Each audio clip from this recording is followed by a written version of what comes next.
I'm very excited to show you one of the most ambitious gambit for white, the Evans Gambit. It has been played by many chess legends like Carson, Caruana, Paul Morphy, Kasparov used it versus Anand. And listen, it's even approved by the engine.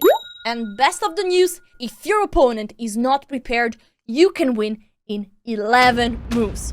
What are we waiting for? Let's go! After e4, e5, knight f3, knight c6, bishop c4, bishop c5, b4, here we are in the starting position of the Evans Gambit. The idea of this gambit is to give up a pawn in order to get some quick development and some deadly initiative in the center. Typical moves are, for example, c3, d4, getting the center, mostly combined with the move castle in order to bring the skew into safety. Also very typical is the move queen b3 in order to target the point on f7. Also very typical is bishop on a3, as the bishop from this diagonal is controlling the square on f8, avoiding the black king to castle. Last but not least, in the Evans Gambit, white wants to sacrifice sometimes even more material in order to get initiative. After c3, the bishop has two possibilities to be retreated. Let's start with bishop c5. d4 is the natural move here, and after e take d4, which is also pretty standard here, also bishop b6 is a possibility, but after knight take e5, knight take e5, d take e5, knight e7, bishop a3, castle, castle, white took back the pawn on e5, right? So material is now equal, and white is doing better in development. You see this very strong bishop on a3, c4, the knight is going to go on d2, maybe on f3. You could also consider playing king h1, f4, just a slightly better position for white. Already a success, I would say. Bishop c5, d4, the main move is e take d5, and here we want to castle. Don't capture on d4 because there could be some annoying bishop b4 check. So we castle, and now black could go already very wrong with the move d takes c3, believe it or not, but this move is played in over 20k games, and it's a big mistake because of bishop take f7 check, king takes, and the typical trap. Queen d5 attacking the king and the bishop, and after king e8 we take here. We are also going to take the pawn on c3 next, attacking the pawn on g7, knight f6 covering the threat, and after rook e1, white gets such a good position. And let's not forget that the black king is still stuck in the center and cannot castle because was already moved. So let's go back a few moves, and d takes c3 is a mistake, but there are also a few other possibilities. For example, the move d6, very natural in order to control the e5 square, which is a very critical square in this Evans Gambit. We take back, bishop goes back, and now we play the move h3. As you see from the arrow, the move h3 is very important in order to block the bishop to get to g4, where it would be very annoying due to the weakness of the pawn on d4. So h3 and also h6 here is very typical in order to stop this knight to go to g5. What happens if black is just ignoring this? For example, with knight g e7, then we have a beautiful checkmate combination. After knight g5 castle, here we go. This is a very typical checkmate construction. The queen is sitting at the same time on f7 and h7, same for the knight, and mate is just inevitable. If you have seen the video about the stuff for Gambit, this is a very similar mate. Knight g7 is not the only possibility because there is also knight f6, and after knight c3, protecting the pawn, castle, bishop g5, this is also very typical. We are going for knight d5, and after h6 g5 we can sacrifice, and it's very good. And there is a beautiful game in this position after bishop take d5, knight d5, sacrificing even a rook, where white won in a beautiful way. If you want to check it out, the game is Andersen Lowenthal, played in London in 1851.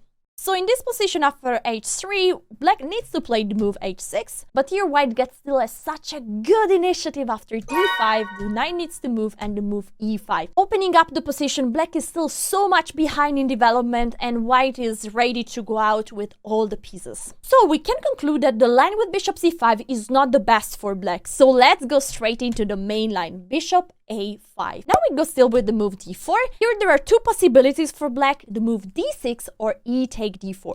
Let's start with e take d4. At this point, white is going with a very typical move, queen to b3, hitting the f7 square. Queen e7 is the most natural way to protect the pawn and also the most common move in this position. White is going on with the move castle castle, and now black has at least 4 possible choices. Let's start with the move d6, trying to control the e5 square. The problem is that this move is not controlling the e5 square because white is replying with boom, the move e5, opening up the position, sacrificing a pawn, but you will see after d take e5, white is taking back on d4. Now the bishop is getting to a3, attacking the queen and avoiding the black king to castle. The position is getting opened and the king is still in the center. Now the game could go on with e take d4, knight bd2, preparing rook e1. White is bringing out the pieces, but in a very strong way. And after queen f6, we are attacking the queen. The queen needs to move, we attack it again. Queen g6. Notice that the queen needs to move and also keep the f7 pawn protected. But after h4, we are now threatening h5. There is not a safe square for the queen from where the pawn on f7 is still protected. So this is a very, very dangerous position, actually close to loss for black. Let's go back at move 8. Here black could also try to go with a very natural move, but it's not so good. Knight to f6. The point is that if black is playing very naturally, so after c take d4, just castling for example, white has an amazing center and is going to use this advantage. e5, attacking the knight is moving. Now bishop g5, attacking the queen. f6 cannot be played because the pawn is pinned. Queen needs to move. Queen d3, we don't want to exchange the queens, and we're going to bring even more pieces. The knight on d2, eventually even on e4. Maybe we could even sacrifice on f6. This is a much better position for white. In this position, black could still go wrong with the move d6, and now we push the other pawn, d5. The knight is moving, only good square looks like e5, but that's a mistake because after knight take, pawn take, we have queen b5 check, winning the bishop on a5. So only reasonable move here is a very dangerous looking move, knight take e4. After bishop a3, attacking the queen, and knight to d6, blocking the diagonal for the bishop, and now white goes on with knight c3 with the idea of knight d5. If black is castle, we have a very strong combination of move now. Rook e1, attacking the queen. The queen goes back. Now we take on d6. The pawn needs to take back. And we go with bishop take f7 check. This is very strong. Because if black is taking, we go with knight on g5. And don't you dare to capture that knight because it's just mate on e8. So here, the king needs to be moved. After bishop take f7, king h8 is the right move. So the bishop can go back, and now there is really some very good compensation. As you can see, the arrows, some next moves for white could be rook e3, bringing the other rook, h4, and the position is really enjoyable for white. So going back to this position, another possibility for black could be to take the pawn on c3, but that's also wrong. After knight takes c3, bishop takes c3, queen takes c3, we're attacking g7, knight f6 is protecting, bishop b2, we are really developing all the pieces, and those bishops are looking exactly towards the king's side, where the king is going to castle. After castle, rook fe1, preparing the move e5, threatening to push that pawn, and after d6, we go for e5 no matter what. Remember, this is a typical idea. If knight takes, we take back, and if this, we play the move bishop a3, winning an exchange and getting a very, very good, promising endgame. Notice that c5 is not good because after bishop takes c5, queen takes c5, boom, bishop take f7 is winning a queen. So let's get to good moves for black. Let's go back to move 8. And here, something good for black could be the most popular bishop to b6. This bishop is now protecting the pawn on d4 and also looking at preparing the move knight a5. After c take d4, the knight is taking, bishop is taking, and pawn is taking. Right now in this position, currently black is 2 pawns up. So white needs to be very fast. Knight c3. Aiming for knight e5, knight f6, bishop a3, attacking the queen. After the move d6, white needs to be fast, so brings a rook into the action, attacking the bishop. After bishop take, we take back with the queen, queen e5, and now we reach a position that was actually played lots of time. And after queen c1, castle, bishop b2, queen take e4, bishop take f6, g take f6, bishop d5, queen g6, queen takes e7, we get in an endgame that was played already many times. This is most probably going to be a draw, but white gets some initiative. All the black pawns are weak, and white has a much better development. Of course, the dream for white would be to bring a rook on g3 and win the queen, but I think that black will try to avoid this. So So, bishop b6 at move 8 is the best try for black up to now. But now I'm going to show what I think is the actual best try for black against the Evans Gambit. So we have to go back a few moves and get to move 6. As I said, there are two options here for black, and I think that d6 is the most challenging line for white and the best try for black. Now, white is going on with the typical queen b3, hitting at f7. How to protect that pawn? The problem of this variation is that black needs to be really well prepared because the most natural move, queen e7, is wrong. Due to the move e5, we're attacking the knight, and where is the knight going? If the knight goes back to b8, to d8, we just get a beautiful position with lots of space, and it's just a dream. But the knight could be actually moved to d4 because the pawn on c3 is pinned. Here with white, we could take on d4, e take d4, and now we castle, actually threatening for real queen b5. If you see this position, the move queen b5 looks appealing, but it's not good, because after king d8, if we capture the bishop, this would be a deadly mistake for white. After queen take e4, king f1 is basically forced, and now there is the move d3, threatening queen e2 with mate, and winning back the piece. Black gets a very good position. White's king is actually more in danger than black's king.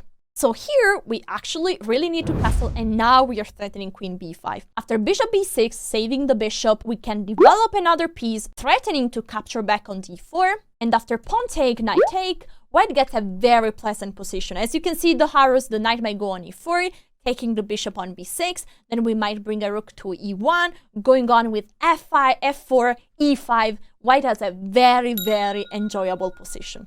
Reason why, after queen b3, black needs to be precise and play the ugly move, queen to d7. I say ugly just because the queen here is blocking the bishop to go out. So aesthetically and generally, I would prefer to move it to e7. But tactically, it doesn't work because the knight needs to get the e7 square to retreat in case of d5. White here is not playing d5, but is capturing back on e5. If d take e5, we can play the move bishop a3. And white is having a good position. The bishop on e3 is really blocking the king. The king will not be able to castle short. And so black has an uncomfortable position here.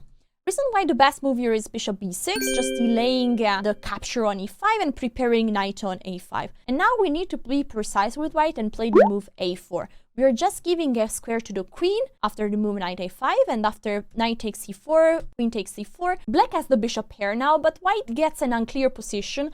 After knight e7, a5 attacking the bishop, bishop moves, we take on d6, and now black needs to take with the pawn, because if bishop take, we have the move e5, very strong, trapping the bishop. So c takes d6 has to be played, and now this bishop is a bit weak. So after castle, castle, knight bd2, this position is unclear, according to the engine is equal, and if you would feel comfortable to play this with white, you can definitely play the Evans Gambit, because this is the best possibility for black. Just to give you some plans, here white could go on with improving this knight, for example, knight b3, knight d4. You need to develop this bishop. You could place a rook on the d file in order to target the weak pawn on d6. Try always to control the square on d5 as well, because you don't want black to push here and to exchange the weak pawn on d6 for your strong pawn on e4. It's true that black has the bishop pair, but still white has an harmonious setup, and you can still have a very good result from this position. And that's all for the Evans Gambit. I hope you enjoyed this complete guide about this very, very sharp opening. Let me know in the comment if you enjoyed. Remember to like the video and subscribe to the channel. Do it!